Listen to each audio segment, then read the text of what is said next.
Fascismos del siglo XXI. Avanzan con genocidios y bandera de democracia. Contralínea. Pluma Pablo Carlos Rojas Gómez.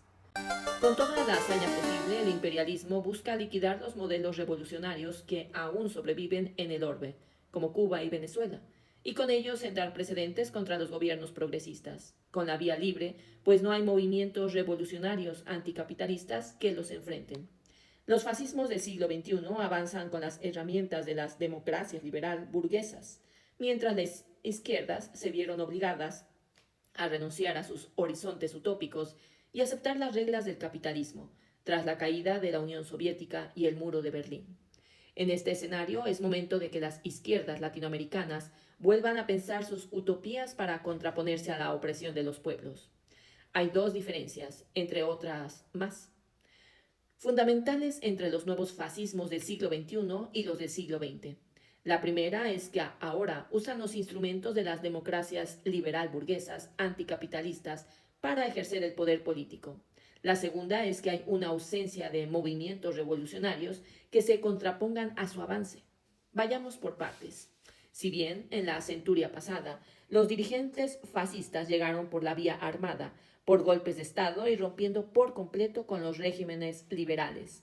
En esta ocasión, Donald Trump, Giorgia Meloni, Jair Bolsonaro, Javier Milei, Abelardo de la Espriella y José Antonio Cast utilizan las elecciones, los medios de comunicación y la libertad de expresión como herramientas para difundir sus discursos antiderechos y reunir adeptos que voten por ellos. Utilizan mentiras, distorsionan los discursos, realizan fraudes electorales, pero siempre intentan revestirlos de una supuesta defensa del interés popular, con el fin último de utilizar los instrumentos del Estado y su modelo democrático liberal burgués. Desde ahí impulsan políticas oligárquicas y plutocráticas para beneficiar a las clases dominantes, de las cuales emanan y también se subordinan al control imperialista de Estados Unidos. Lo sorprendente de todo eso es que, a pesar de haber vivido las experiencias del siglo XX, hay sectores amplios de las sociedades que apoyan los proyectos neofascistas, hacen eco del racismo y del clasismo de sus líderes, repudian a las personas migrantes, al considerar que es su culpa la falta de empleo y la situación de precariedad. Esas mismas bases sociales se sienten profundamente ofendidas por el comunismo y por cualquier idea que ponga en cuestionamiento los pilares ideológicos en los que creen, tales como el esfuerzo otorga al éxito, que la propiedad es la máxima aspiración y que el consumo es el mejor estilo de vida. Ahora, la democracia liberal burguesa se convierte en un simple instrumento para ejercer el poder político, y si es necesario, utiliza el voto, pues hay que hacerlo, pero con el objetivo de entronizar a la ideología antiderechos y oligárquica, en donde solo ellos tienen el privilegio de hacer uso de la democracia. El resto de la población, no. La segunda diferencia con los fascismos del siglo XX no se ha explorado mucho, por eso es fundamental traer ese tema a colación, porque justo los movimientos revolucionarios fueron los que plantaron cara para detener el avance fascista del siglo XX. No hay que olvidar que fue la clase obrera la que detuvo el nazismo en la Unión Soviética y que articuló los partisanos italianos que finalmente derrocaron a Mussolini.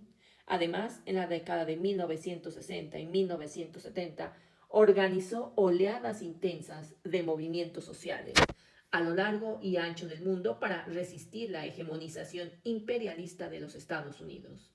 En el siglo XX, los movimientos revolucionarios creían que el arribo al socialismo estaba a la vuelta de la esquina, que solo hacía falta una gran cantidad de voluntad, organización y movilización obrera para lograr un mundo sin capital, sin clases sociales y con la propiedad colectiva de los medios de producción. Muchos sacrificios se hicieron con la idea de que el socialismo era posible y que no se encontraba lejos. La caída del muro de Berlín y de la Unión Soviética arruinaron aquella utopía y el bloque capitalista lo aprovechó, financiando libros, películas, obras de arte y todo tipo de artilugios ideológicos para instalar una verdad entre comillas. El capitalismo había ganado y todas las utopías alternativas quedaban completamente invalidadas. Todas las personas se debían resignar y admitir que el socialismo era inviable, por lo que el mundo capitalista era la única posibilidad de existir y de ser.